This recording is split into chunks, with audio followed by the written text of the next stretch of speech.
Hi, thank you very much for your kind applause. I'm Brad Abramson, one of the executive producers for VH1. That was a lot of fun working on this project. I'm glad it was so fun to see it with an audience and to hear the laughter. So thank you again. For the rest of the Tanning of America, you'll tune in to VH1 starting next Monday at 11 p.m.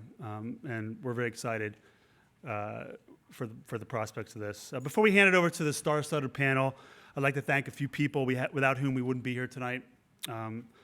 Our senior execs, including Ben Zurier, head of programming. He saw the vision. He wrote the checks, most importantly.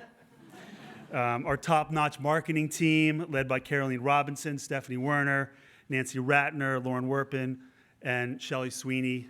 They believed in this project from the beginning and lived and breathed tanning for nearly a year. They put on this remarkable event tonight, so thank you, and thank them. Thank you. Our press team, led by Scott Accord and Tony Herron, who've been shouting from the rooftops for months. Thanks to those guys. Colleagues in business affairs, standards, licensing, digital, social media, graphics, production management. Their contributions were invaluable. Thank you to the Paley Center for hosting us. It's been terrific. We've done many events here, and they've always been fantastic. They do a fantastic job. Thanks to my rock dog partner in crime, Steve Mintz, who is a new first-time father of only 8 weeks and has spent many countless hours sacrificed to the tanning cause. After tonight, you can go home and meet your new daughter. Our friends at Rakontur, director Billy Corben, producer Alfred Spellman. We've been desperate to work with them since Cocaine Cowboys, and when this project came along, we jumped in and never looked back, and it has been a true pleasure. Right now, they're in the midst of delivering this 4-part beast of a documentary. I know Alfred, I think, is already back in the edit right now, right, Billy? I don't think they've slept in nearly a week. They're up here from Miami, got snowed in, and I know they're not comfortable with this, but I hope the last 80 minutes you've had a chance to catch up on your sleep, Billy. Those chairs are pretty comfortable. And finally, a man with boundless passion and energy, Steve Stoute. His best-selling book was the roadmap for our project. His relationships to hip-hop's elite were the fuel that propelled it forward. He's been a terrific partner from day one. Thank you, Steve. Committed to making this the best project possible. Thank you, Steve. Thank you, Billy. Thank you, Alfred. And now I'd like to introduce the moderator of our panel. She's a co-host of CBS This Morning and has been editor-at-large of O, the award-winning magazine, since 1999. In addition, she hosts the Gayle King Show, a live weekday interview program focusing on politics and culture that airs on OWN. Before that, she worked for 18 years as a TV journalist, news anchor, and has won 3 Emmys, many other awards for her work as a journalist, and is a hip-hop fan, which is why she's here today. Ladies and gentlemen, I'm honored to present our moderator, Gayle King. Thank you very much. Thank you. It's so funny to say hip-hop fan because my son, who's now 26, it's funny to go from turn that off, you can't listen to that, to make the So he's right, I am a true hip-hop fan. We've got a great panel tonight, and if you watch the last 2 hours and you know, or the last hour, then you know you're in for a real treat. We'll start with you, Damon John, an entrepreneur in every sense of the word. He's come a long way from taking a $100,000 mortgage from his mom's house, moving his operation into the basement. He's CEO and founder of FUBU, For Us By Us, a much celebrated global lifestyle brand, and a pioneer in the fashion industry with over $6 billion in sales. And in 2009, he joined the cast of the ABC show Shark Tank. And I can tell you, Damon, that the guy who drove me over here today still has not recovered from the time that you turned down the pie guy. But you did accept the wonderful belt guy. So please come on out, Damon John.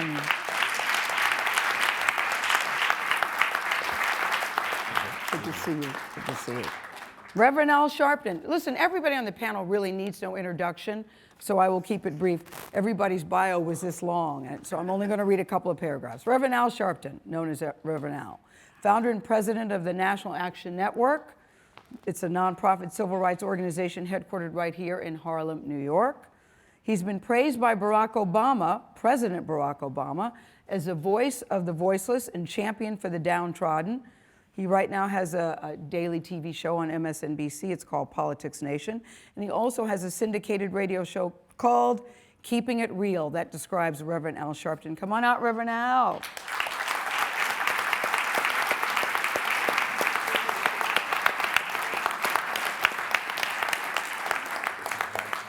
Fab Five Freddy is a hip-hop pioneer, visual artist, and filmmaker. His introduction to pop culture, as you know, if you watch this, came courtesy of the Blondie show, the Blondie song Rapture. But before that she sang about him, he was known as a 70s graffiti artist. Freddie has directed music videos for KRS-One, Queen Latifah, Nas, Snoop Doggy Dogg, who's now, by the way, Snoop Lion. And then he was tapped to host the MTV show Yo MTV Raps, and he left that immediately. Once he started that, it became one of the #1 shows in the country. So Fab Five Freddy continues to satisfy his creative passion with art, film, and television projects. He's invited me over to see his etchings, but you've never delivered. Come on up here, Fab Five Freddy.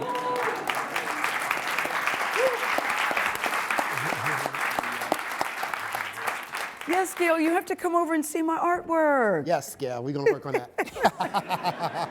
Nas, I know I can, I know I can. If I work hard at it, if I work hard at it. All right. Nas. If I Ruled the World, Nas is an American rapper, songwriter, and actor. Since 1994, Nas has released 8 consecutive platinum and multi-platinum albums. Think about that number, 25 million records. 2013, last year, he's ranked 4th on MTV's Hottest MCs in the Game list. I like that. Source ranked him #2 on their list of the top 50 lyricists of all times. So his debut album, what's the name of it, 1994? Romantic. Now what's so cool about this? It's frequently ranked as one of the greatest hip-hop albums of all time. No question. This spring, no question for Right, Freddie, the Tribeca Film Festival will celebrate its opening with the premiere of Time is Illmatic. Imagine that. Come on up here, Nas.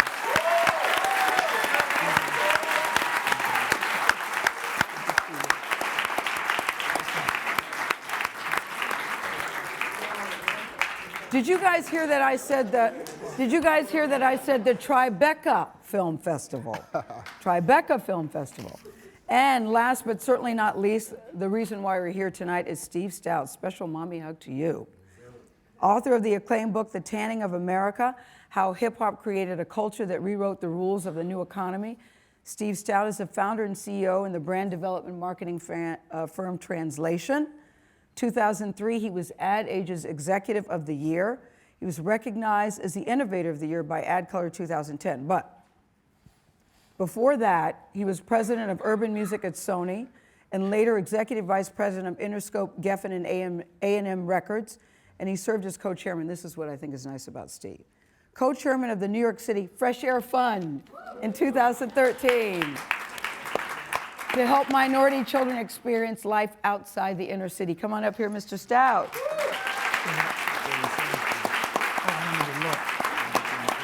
Oh, wow, it's amazing. Now, you know, some people do binge viewing on stuff like House of Cards, which I've done, Breaking Bad, but I did binge viewing yesterday on Steve's program, all 4 things. I watched them back to back to back. And when it was over, Steve, I just said, wow, all the things that I thought I knew, I know nothing after watching what you did. But I remember you telling me about this project maybe 2 or 3 years ago. Mm-hmm. So why don't you first set the scene by saying where this idea came from for you, why you wanted to do this? So about 4 years ago, I wanted to write a book about it. I was in Cleveland, Ohio, and it was a Jay-Z concert, and LeBron James got on stage and he started rapping. And I started looking at the audience from the side of the stage, and I seen Asians and white kids and black kids of different, just coming from all over the place with different points of view, just sharing the lyrics, doing the same dance. And I was like, there's a very strong thing that brought these people together. There's very few things that can bring these people together from different socioeconomic scenarios to enjoy this at the same time. And I wanted to write the book, and I felt like it was tanning. I'd heard this notion of the browning of America so many times, but I felt like there was a mental complexion of these young kids that they didn't care about color. Right. They cared about shared values. And I wanted to write something that supported that and find the people that believed in that. And that was the philosophy that led to where we are. I thought Billy started the evening off very nicely when he said, good music is really colorblind. And I think that what you always find, that you can go to foreign countries, Nas, and people don't even speak the language, but you can tell that you connect with them. Yeah. How are you able to do that? Why do you think that hip hop in particular does that? I think they know we got no reason to lie to them. Well, you said in the documentary, hip hop is the truth. Yes, yes. And I think they can just look at us and look where we come from and what we're talking about, and whether it's anger, whether it's pain we're talking about, whether we're happy and we're partying. I think they trust us with their information. I was in Australia one time, and I was talking to somebody, and they was asking me about California, and the news that they got about California was from Dr. Dre and Snoop. They like relied on Snoop and Dre because they wanted to visit Cali one day, so they like take their word for it, you know, because they kind of tell you what street not to go down. They kind of, you know, they kind of let you know what it's really like. So I think they understand who we are. How did you decide, Steve, who you were going to interview in this project? Well, that was hard. I wanted to find everybody that I felt believed in this philosophy that what they were doing, the art that they supported, had nothing to do with color. It was always about, you know, just bringing people together. And, you know, the hardest interview to get was trying to get to Norman Lear. Just to get to Norman Lear to speak about, like, what was on your mind in '71 when you thought you could make a show called Archie Bunker? Like, why was you thinking like that? And then, and having the sort of the pre-interview with him, well, he was pre-interviewing me, because he wanted to determine if I was worth his time. And I was like, okay, Did you know him? Did you know Norman? Never knew him, always seen him, just his name. And it was one of those things where I wanted to pursue him regardless of whatever.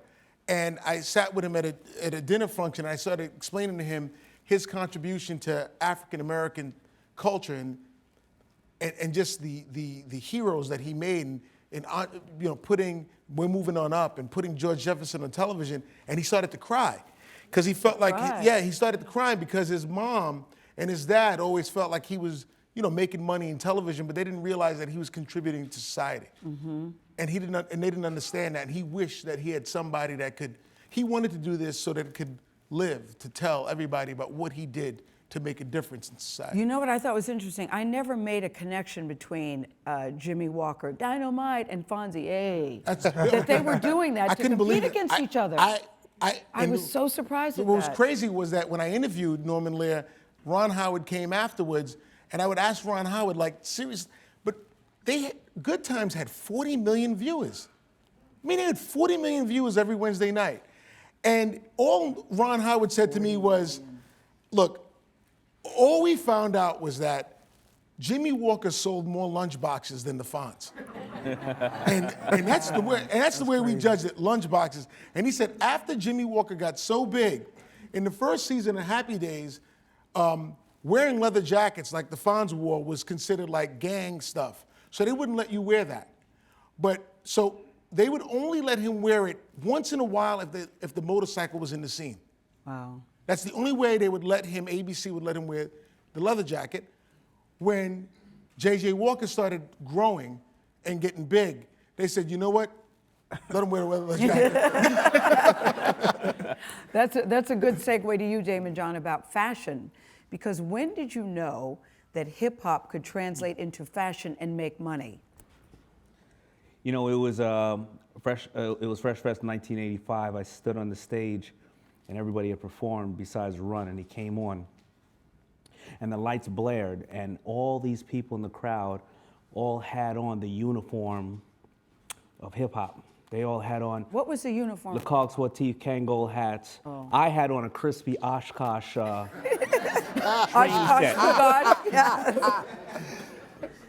And at that time, there was no Twitter. There was no cell phones. I don't even know if there was Betamaxes at that time, but who sent out the memo? And I couldn't rap, I couldn't sing, I couldn't dance. And I realized at that time that there was some communication going on that nobody else in the world knew about. Did it almost become, though, a way that the rejection of some of the establishment became a sense of you becoming resourceful? Because I like the clip. Well, I remember the clip in the film about Timberlands where he said, "Listen, we don't want drug dealers wearing our shoes." Yeah, and that would be a fast forward, a couple of years, and then I was buying and consuming everything I could in hip hop, and then Timberland, many designers were saying we don't make things for African Americans, we don't make things for rappers, whatever the case is, and many of those designers really wouldn't have said that. They didn't want to say that. But Timberland made a comment, we don't sell our boots to drug dealers. Now we're on the East Coast and we know that, if you're a guy on the East Coast, you wear Timberlands even if you're wearing a Speedo, right? It doesn't matter, you wear it all year round. And if Timberland was technically selling the best boot in the world, then if you were a mountain climber or a hiker, you had to buy a new pair of Timberland once every year. I was buying 3 new pair a month, right? And because we adopted it from a fashion aspect. I had to have every single color, right? If I scuffed it, I had to throw it away because the girls would think I was broke, and I was. So that's when I got Really, frustrated. Damon, if you scuffed it? We weren't going green at that time. We may have some boot cleaning, but if not, I got to throw these away. I need some new crispy ones. So that's just what it was, and I realized that that who was ever going to be proud of the people that they were making their money from? And it happened again with the Cristals of the world, and all that. It'll keep repeating itself. But at that time, that's what frustrated me. Yeah, but for us, by us, I think it's really something that it started at your house, where you even said we didn't even know what the hell we were doing.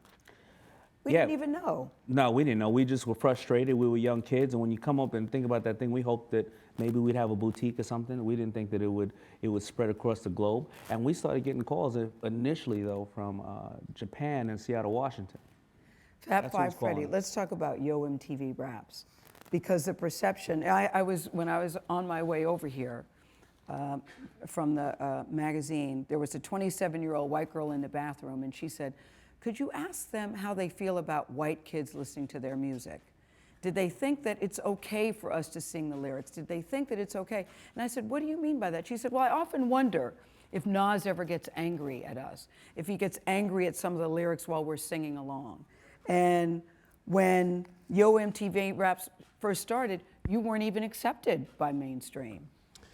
Well, the music and the culture, for the most part, wasn't accepted, but the show immediately became the #1 show on the channel once people got a chance to see it, feel it. I guess it was a unique thing about music video at that time because, I guess a lot of people had grown up hearing black music.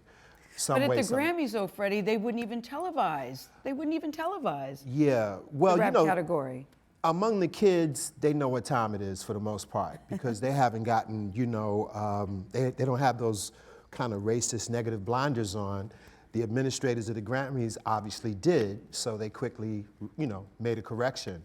But from the beginning for me, I always knew that there was a commonality among artists, a common ground, and even before MTV, part of the thing that led to me being on MTV was I had made inroads into the downtown culture in New York City, connected with people like Blondie that supported me. They brought my work. They became mentors to me.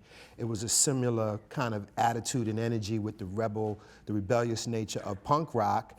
And so when the people at MTV were probably mulling it over and they realized, wait a minute, he's the guy in that Rapture video, which was the #1 song, Blondie. So. But this is what they say about you, that you were able to bridge the hip hop culture and the artists, the artistic community, that you were able to do that. Yeah, Is that your intention? Well, it really was just looking for an audience that was open to these ideas. Because at the time when I connected with people on the downtown culture, I was trying to find people that would, look at what we were. Because at that point in time, when you saw a young black or Latino youth, it was always something negative in the press. Yeah. And I felt like we were doing something positive. So even before MTV happens, I come up with the idea that becomes hip-hop's first film, Wild Style, which was to show that we were doing something creative and viable and, so it was like a process of finding people that were open to those ideas, and those people oftentimes were in the downtown, creative people, artists, filmmakers that I, found myself in the middle of. How do you think, Reverend Al, that the hip hop community has helped bridge the cultures? It was so interesting to see in the documentary that whole, I remember that Central Park jogger case very vividly. And I remember the phrase, big in the headline, wilding thugs. To see all these years later, which by the way, those guys have since been acquitted, to see that it really wasn't wilding, that they were talking about wild things. So how do you see that those two cultures have been able to come together when it's really been some really painful times? I think that part of it, Steve captured better than anyone, is that the younger whites and blacks didn't see it the same way that the older ones did. I was fortunate, and the older guys kind of took me in, so James Brown had me like his son, so I used to do my civil rights work and then go on the road with him sometimes on the You weekend. used to wear your hair like James Brown. I still remember. kind of press it. I remember. I didn't wear the Kango because it would mess up my tooth. But what I began seeing, the difference between James's generation and then Russell and all of us were around the same age, and then the guys younger than us like Nas, is they saw, some whites would come see James and Aretha and them, but they saw it as black music. Young white kids saw Nas and them as their music. And there's a difference in going to see something about others and then you singing something that's yours. Yes. And once they began identifying with that, including the authenticity, the anger and the joy, then it bridged the social movement, because the difference between Central Park and Trayvon was everybody felt Trayvon. Where Central Park, it was us against them. Trayvon became what was right. And I think that hip hop had a lot to do with it, because the sensitivity was different, that you don't get out of politics, you get out of your feeling from the inside out rather than what somebody puts in you. Very nicely said. Yes, Al. Very nicely said.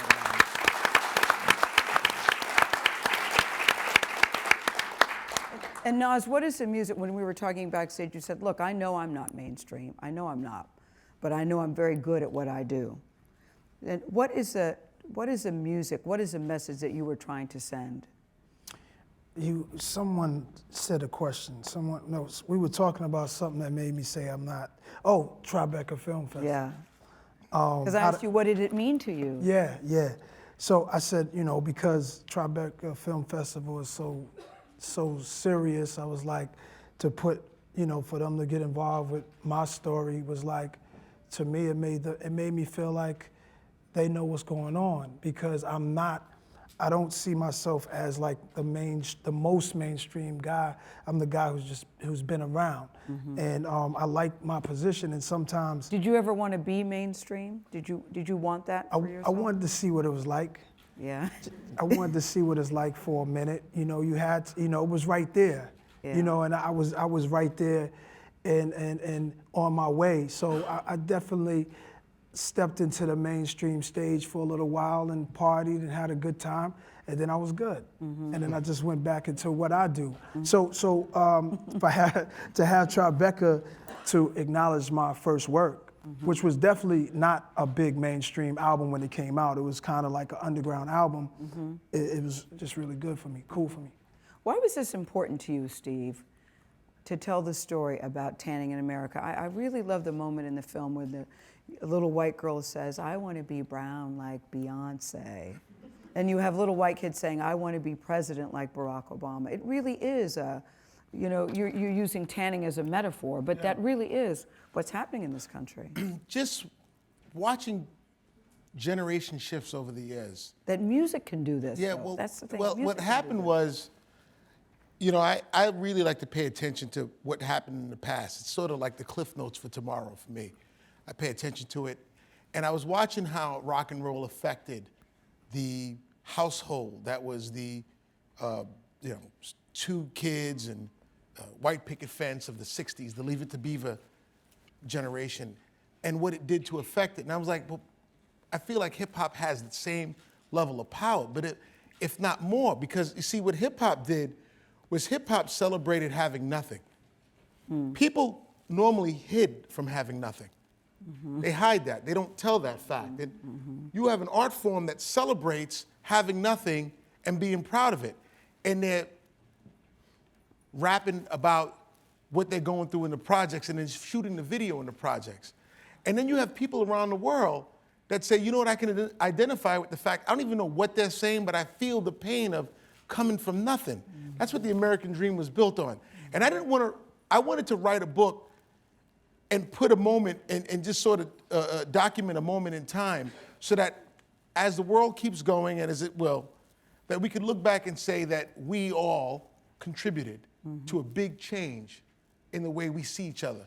And no longer does somebody's ethnicity predetermine what they value culturally. And that's why I wrote the book. One of the best stories I heard, not to name drop, but came from Chris Rock. He told me a great story about his young daughter, that she was at school, and she said to her dad, why does the teacher always get me and Ashley mixed up, just throwing out names? And he said he could feel himself tensing up. And he said, what do you mean? Well, I don't know. She calls me her name, she calls me her name. She always gets us mixed up. Why do you think that is? And Chris said, I don't know. But he said, I know why it is. Why do you think it is? And she said, well, you know, we are both short. Which I think really puts it in perspective. And Chris and I had to laugh about that because we were coming at it from a totally different point. But his young daughter was saying, well, you know, yeah, we are both short. And that's sort of what Tanning in America does in some respects, to say that we really, Maya Angelou always says, we are more alike than we are different. And I think Tanning in America really points that out. That's what I was, look, we have Dapper Dan and Jerry Seinfeld in the room. I mean, that's crazy. That's this is the fact.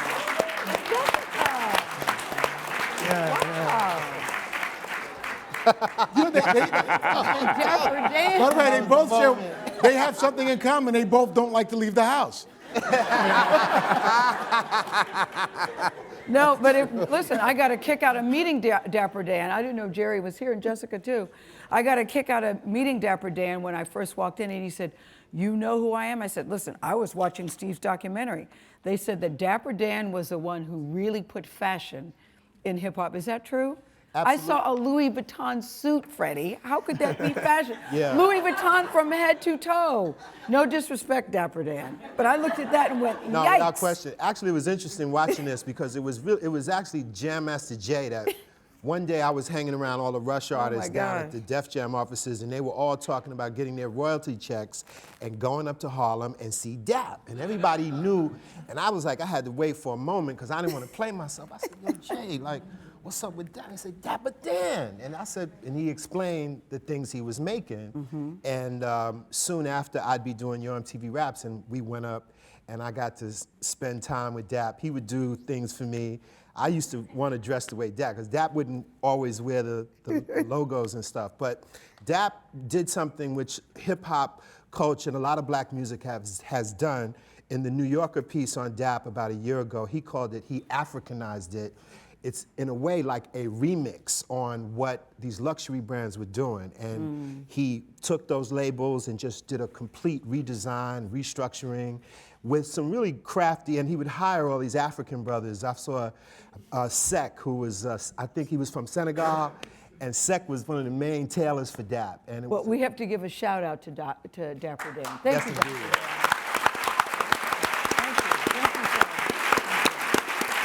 This is another thing that fascinated me about just the phrase shout out, Damon John. I thought shout out was something that had just happened within the last 5, 6 years or so. So to see it in 1984, where they were saying shout outs, to cut to 2013-14, and the President of the United States is saying shout out. What do you make of that? About the ebonics and or the acceptance of the words, Yes, of the the slangs? acceptance of it, yes.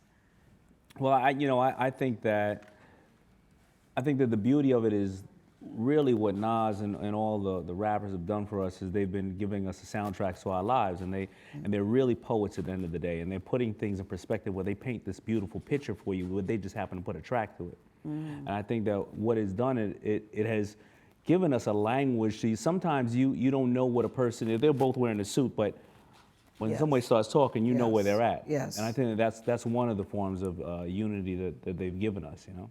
A lot of people say to me, someone said to me today, that it's rap music, but I really miss the old school hotel, motel, Holiday Inn.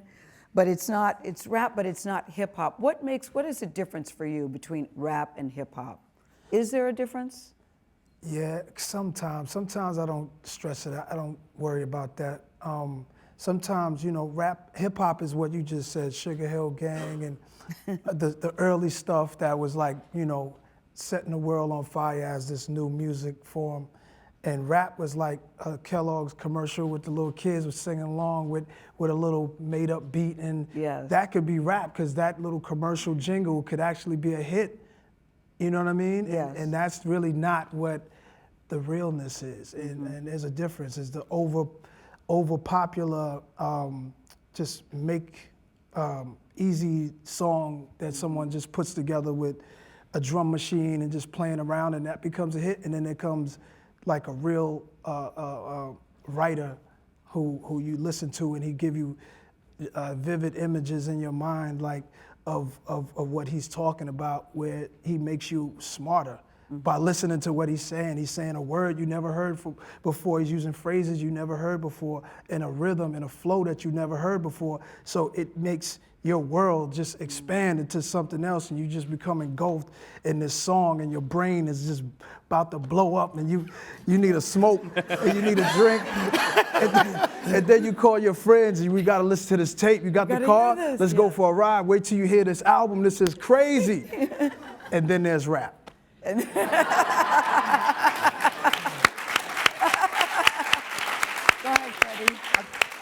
I'd just like to point out, that was really well said, and Nas is definitely one of the best to ever do it. But one of the things that rap or hip hop has done is really injected a lot of new language so far as, entering the various dictionaries, and I think the shout out, which my man over here, Ralph McDaniels, popularized on what was the first show, local show in New York, the show, he would do these shout outs, and it became a thing, and it was interesting to see words from the culture like bling, like twerking, shout out, enter the language and be official words that we all use to express ourselves as popular. But see, I think part of the genius of the artist like Nas is that you say that Nas never wanted to go mainstream. I think the authenticity was that mainstream went Nas. That's right. And mainstream That's exactly right. became what everybody was without everybody changing to be that. There was a time black artists conformed to be accepted. Hip hop made everybody come to our kind of way of life, and it became mainstream, and everybody accepted it, and then you could be yourself. So if you dress a certain way, you didn't dress up to be accepted, or if you didn't have it, nothing, as Steve said, you could celebrate who you were. So I could lead a march for Central Park and go home and watch Jerry Seinfeld. I didn't tell nobody, but I did.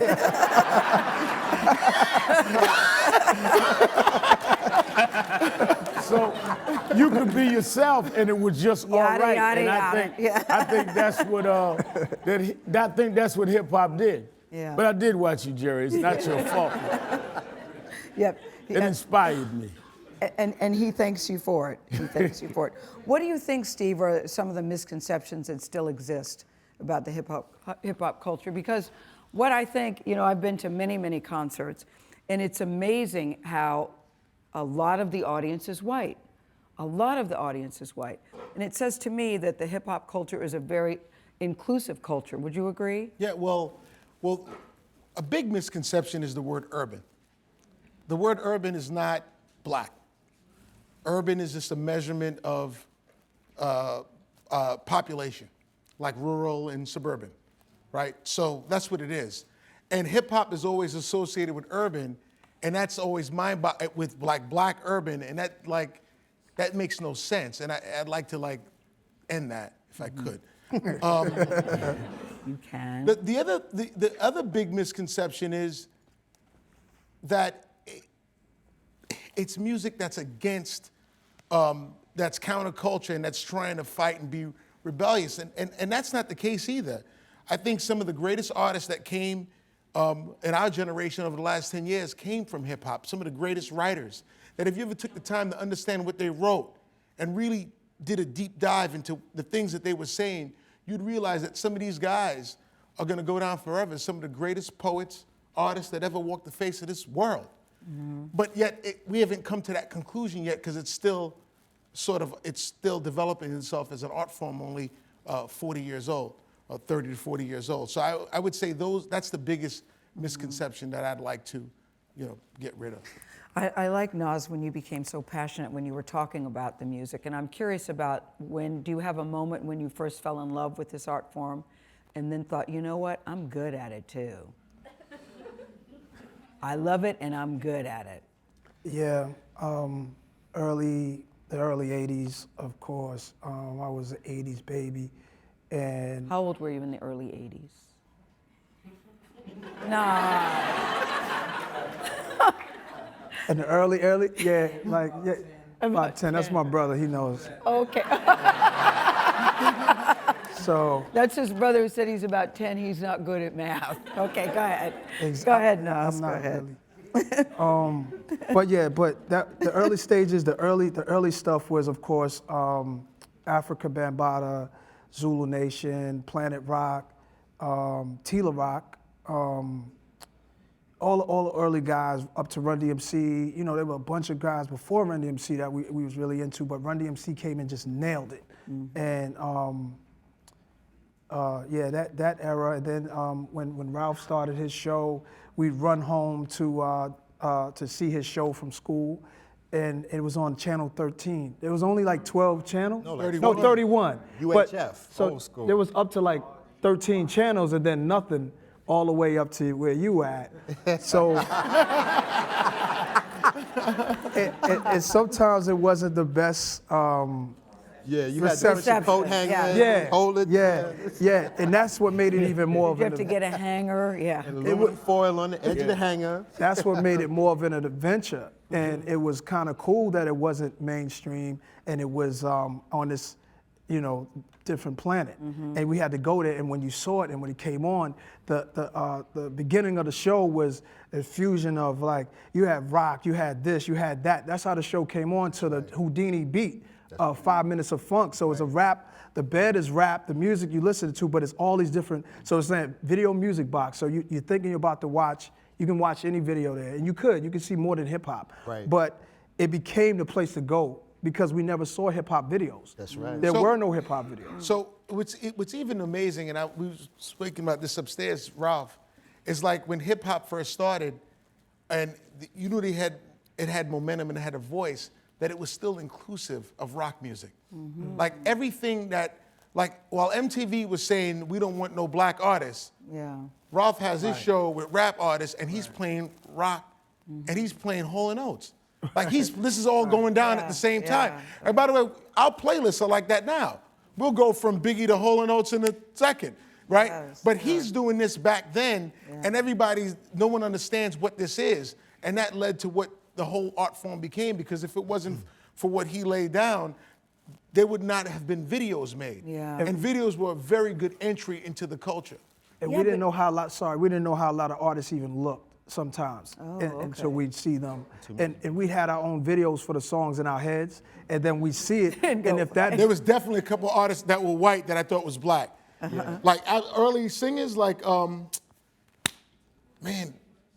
I can't remember his name, but I definitely thought he was Michael McDonald. Michael McDonald. Michael How'd you know McDonald. that? Someone said it. I thought Michael McDonald was black. Yes, I did too. You thought he was black too? Yes, but it didn't matter. But once you saw it, it really didn't matter. That's why the fact that the Grammys didn't want to honor the rap didn't wanna televise category. it, They didn't yeah. want to televise it. So did that hurt you, Freddie, or did that make you angry? No, we knew it was an opportunity to expose the fact that they should have been dealing more equitably with black music. But it didn't hurt you on some level? No, we wasn't hurt because we knew it was an opportunity to expose misjustice that was going on, which one of the things that rap did going back to the point when rap got really serious, it was when the message happened. Before that, it was nursery rhyme, I'm Superman, I'm this and that. And the message told a real live story about the lives a lot of us really lived in. Broken glass everywhere. That was like a watershed moment for me that I said, oh wait, this can really grow beyond nursery rhymes. But I also want to point out for me, and also I'm sure Ralph, a person that helped shape my musical taste in New York was a person that doesn't get mentioned enough, a man by the name of Frankie Crocker. Oh, Right. yeah. Who was on WBLS Yes. in New York, Yeah. who also, Steve, was the first person to popularize use of that term urban to describe the audience he was reaching out to, which was a very diverse audience. So it wasn't the term what it became, but he played everything from the Rolling Stones to Frank Sinatra songs. That's right. You know what I mean? As well as James Brown, Sly Stone, Earth, Wind & Fire, you name it, and oftentimes you heard their best music first. So that sensibility was a part of me, and I think it shaped a lot of the listeners in New York, you know, their perception of music. And let's talk, Reverend, now about the impact that the hip-hop culture has had on politics. And what you all thought on the panel when you saw President Barack Obama at a news conference brush your shoulders off. Was that something that people picked up the phone and said, can you believe it, or did you just think no big deal? Well, I remember I thinking, think did that he just do that? I think that what he just said feeds into that, because when it got into message, it was a message of life that we understood. See, as Steve has in this documentary, when we started dealing with Howard Beach and Bensonhurst, they were expressing it in music. Spike was doing it in film. And a lot of people felt we were like crazy, but We Shall Overcome didn't work in New York. You had to be more raw, because that wasn't how we were feeling. We were angry, and they expressed that anger. Barack Obama grew up in that era. People forget, President Obama, and I had talked to him, he came to New York to go to Columbia when Bernard Getz happened. He grew up around that time. So he understood it. So nobody taught him how to do that. He grew up in an era where that's what it was. Because, you know, we read, I'm older than them, but I read about Dr. King. We didn't grow up in that. We didn't come out the South. It wasn't Amazing Grace and things will get better. It was what's going to happen tonight and we may not see tomorrow. And that's what Rodney King and all that was about. They were the soundtrack to the movement that went north that nobody wants to talk about. And when you say, Steve, in the documentary from I'm bringing him everywhere. Yeah. That's it. Me and you. See my manager now. when you say from Sedgwick Avenue to 1600 Pennsylvania Avenue, Yeah. what do you mean by that? A lot of what Al just said, that I felt like, you know, what hip hop culture did was inform a generation of white kids and Latin kids and Asian kids that they didn't have to listen to their parents about their depiction of African Americans. They got a chance to visit it and understand it on their own. But didn't you see times where the parents were listening to the kids?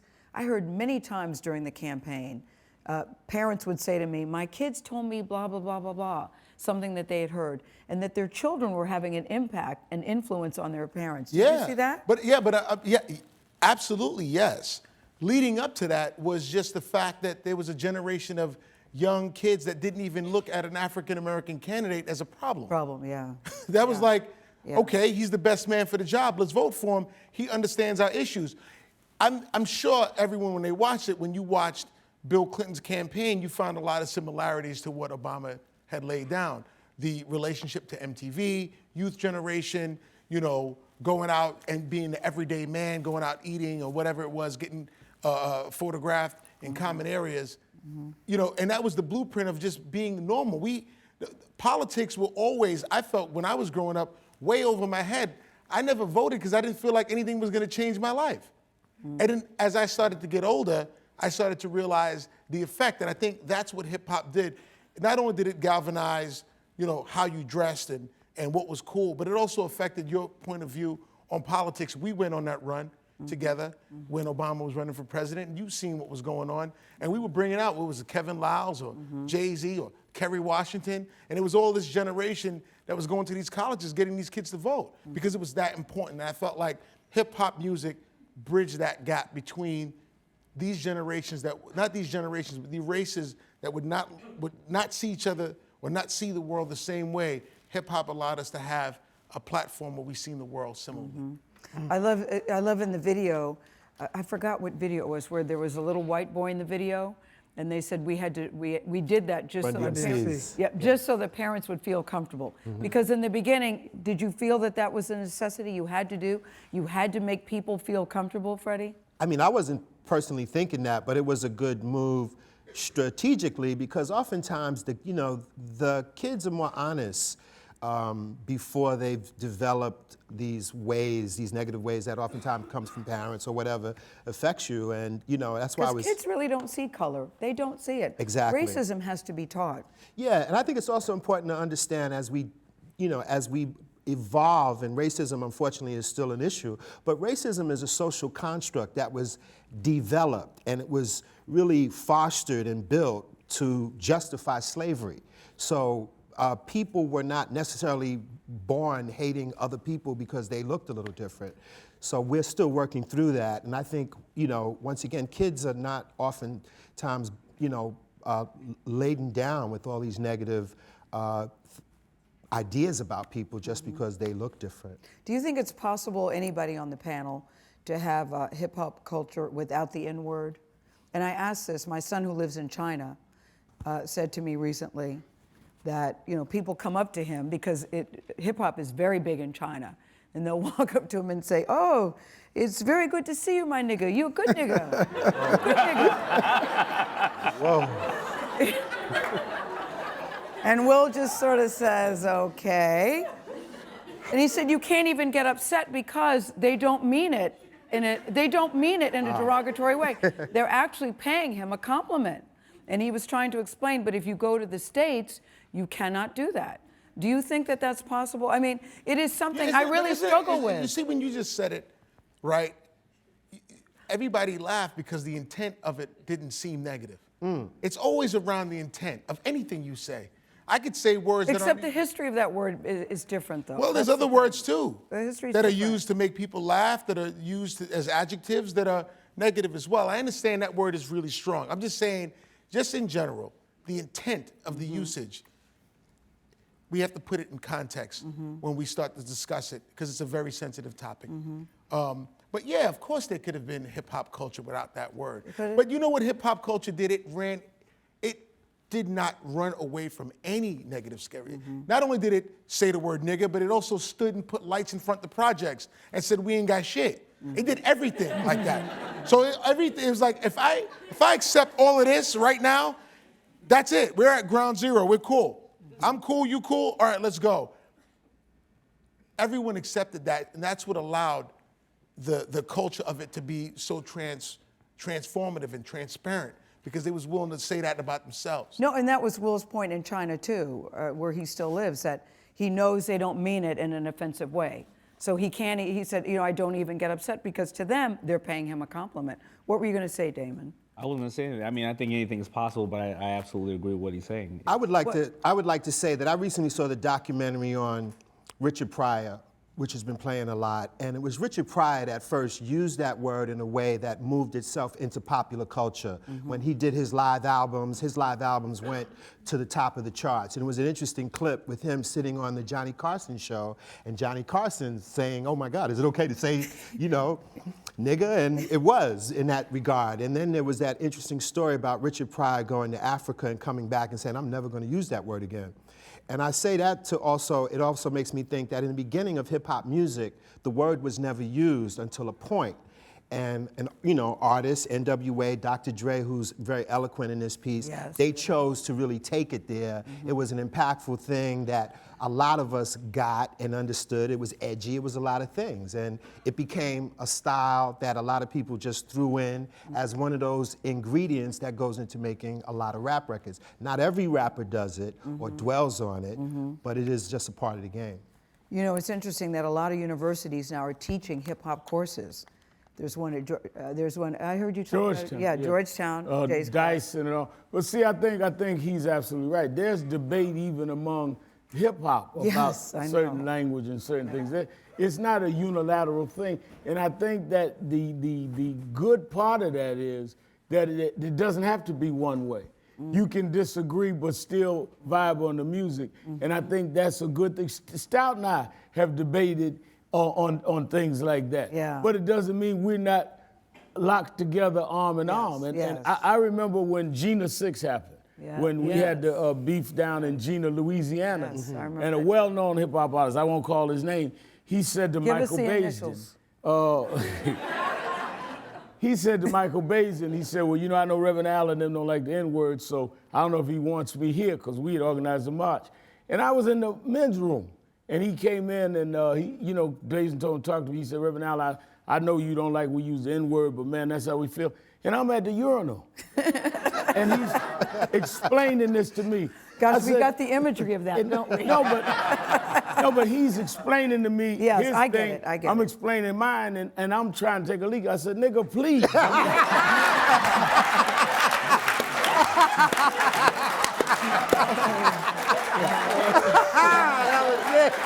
Oh, that was That classic. sort of sums it up, doesn't it? And we could all But relate. Reverend Al, what do you make of it, of the classes? That was incredible. That's incredible. We really don't want that to be the headline. But Reverend Al, You still taking it with you? He gets carried away sometimes. I'm going to open correct up to I'm usage. going to open it up to questions in the audience. Jerry Seinfeld, do you have a question? Well, I think this is the most interesting thing, because Jess and I having little kids, and I have, I personally have always had a huge problem with the N-word. I don't like to hear it in any context. That's like a personal thing, and I didn't grow up in a mixed culture. I mean, I grew up in an all-white culture, but I just always had this thing about that word, and I don't like it. And so I'm curious how the debate goes on. I mean, what do people in hip hop feel about it? And is there any thought that is it moving one way or the other? I get there's the a honesty unified part thought. of it. You take that out. I think it's an ongoing debate. I do too. And I think it will be. And I think, but let me say this, as one who has been against the use of the word, I think it is a misnomer to reduce hip hop to one word. That's right. I think that there is a lot of artistry and a lot of things that we miss. And at some point, I think that we pinpoint and browbeat things and try to define something by just one word that we may be uncomfortable with. The use of that word comes out of different reasons and different meanings for different people. Yeah. And we can debate it, but we still all understand what it is that we're dealing with. And I think that, I would be glad when we could all call each other whatever names and understand it. But my problem is we can't do that with other groups. So I think, Jerry, that it is wrong to act like all of hip hop is just the N-word. And I think that a lot of people use that to back up, and that's not all what hip hop is. Yeah. I don't think he was, you're not saying he was saying. No, I'm You're not just saying he's yeah. saying. I think Yeah. he's asking the question that everybody wants Yeah, yeah. an answer to, and I don't think there's an answer. I think there's an ongoing You get debate. one group having fun with it, Right. and then another group is told you don't use this, but it's okay for these people to have fun with it because it's part of their culture. And nobody knows where the line is. No, it does. It does. It does send mixed messages. Right. I wanted to get back to the entrepreneurship of hip hop because I was really fascinated, Damon, with you talking about it was a lifestyle, it was the way we walked, it was the way we talked, and how you realized that we could make money. Because Steve, you were telling me backstage, in the early days, if you were selling things, if you tried to make money, you were viewed as a sellout. Well, and like Madonna and those guys. Yeah, did and that. rock music. And then Rock Damon music saw something primarily. different. Rock music primarily seen working with corporations as selling out. So they wouldn't work with corporations at all. And hip hop, whether it was because, these guys were very transparent. I ain't got nothing. So if some corporation wants to go in business with me, I'm trying to make some money, and it's fine. I wasn't selling out because that's my intent.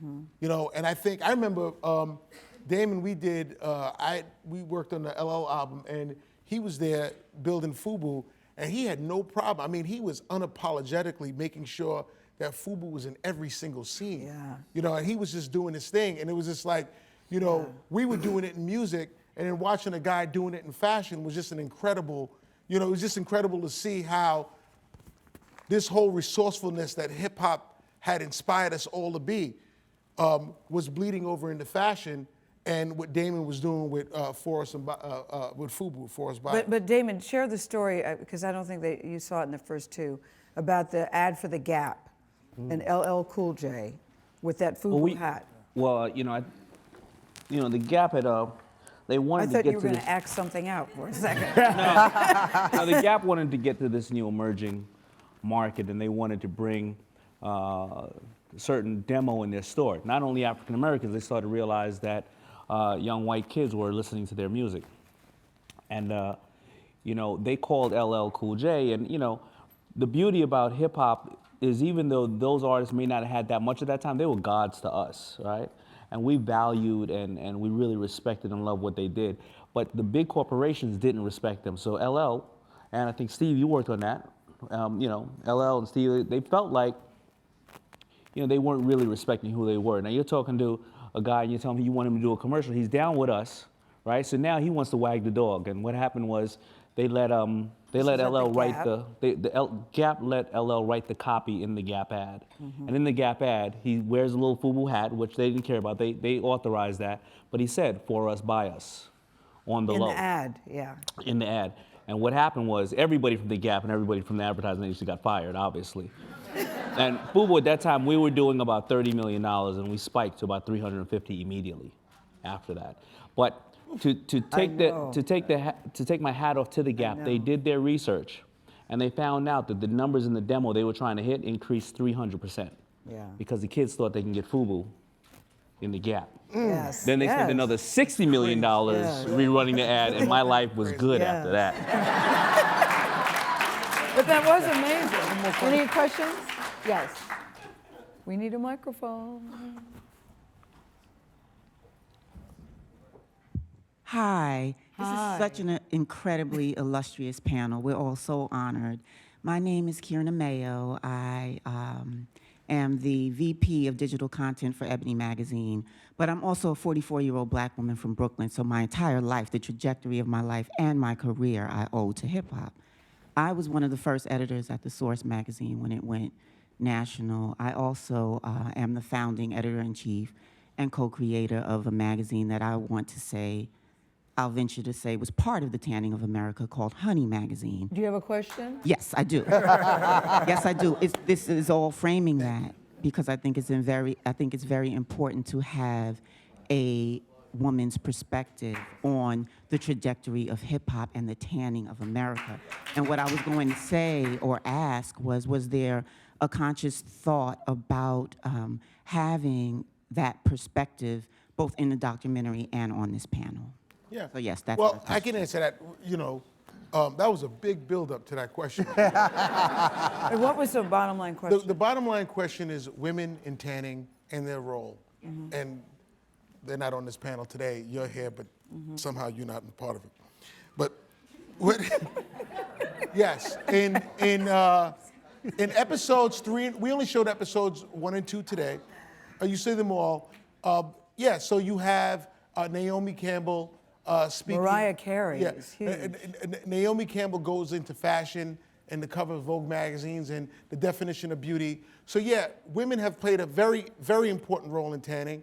And there's a lot more people we should interview. I mean, there's so many more people we could have interviewed, would like to interview, and we hope, and I hope rather, that this is only the beginning of the conversation. Yes. Really, like this documentary is going to air and it ends on Thursday, and that's sort of the beginning and the end of it from the piece of this documentary itself. But the fact that we have all contributed to change and the nuances of what we grew up in and what we did every single day have led to changing the perception of the way we look at each other across the world, I think is very important. I don't want that to get lost between now and when the documentary stops. And women naturally have played an important role in all of that as well. So yes, to answer your question, the value of women, white, black, Latino, in driving the tanning philosophy forward is very, very important. And we wish we could have interviewed more people, but yes. What was that, chopped liver? Well, Mona, That's right, Mona. Mona got ignored. I mean, That's right. We have one more take question. one more question.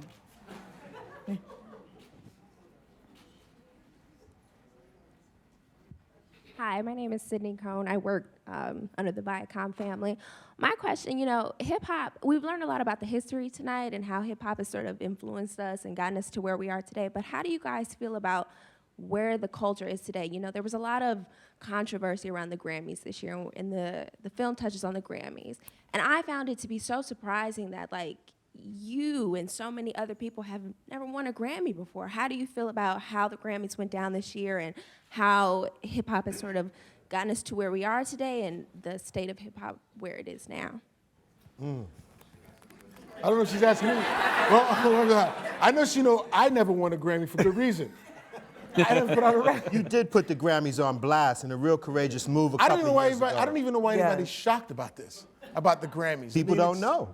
I mean, the I'm organization. shocked because it's 2014, Steve, so we are shocked. You took out a given the full-page ad and popularity, put 'em on blast, given the Steve. That was really popularity of strong. this music and this culture, I do think it's worth being shocked about. That was for me, right? Yes.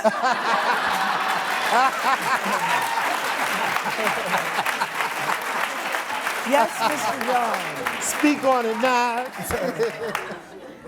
The floor is yours. Speak. I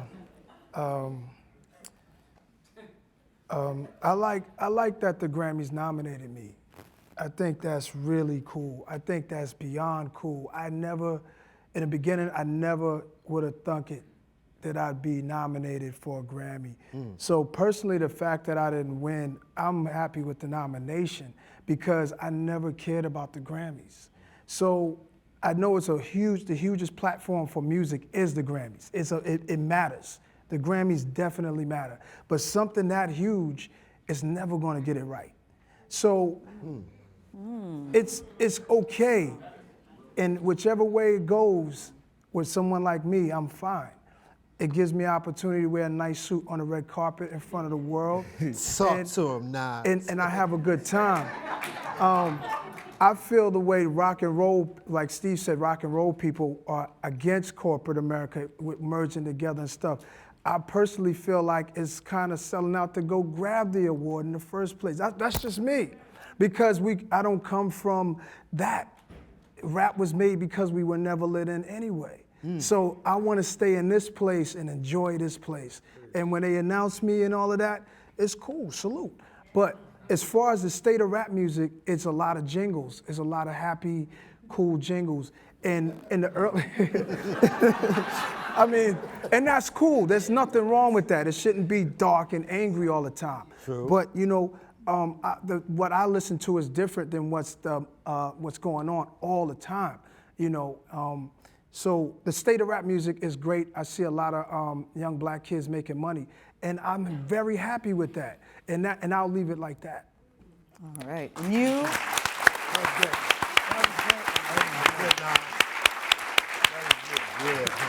And could I mention that your movie's opening the Tribeca Film Festival again? Yes. And Steve Stoute, bravo, bravo, bravo. Congratulations. Good job, bro. Thank you, Damon John. Thank you, Reverend Al. Thank you. Freddie, thank you. Nas, thank you. Steve, thank you. Pleasure. Thank you, Thank you. audience. It's a school night. Thank you for coming.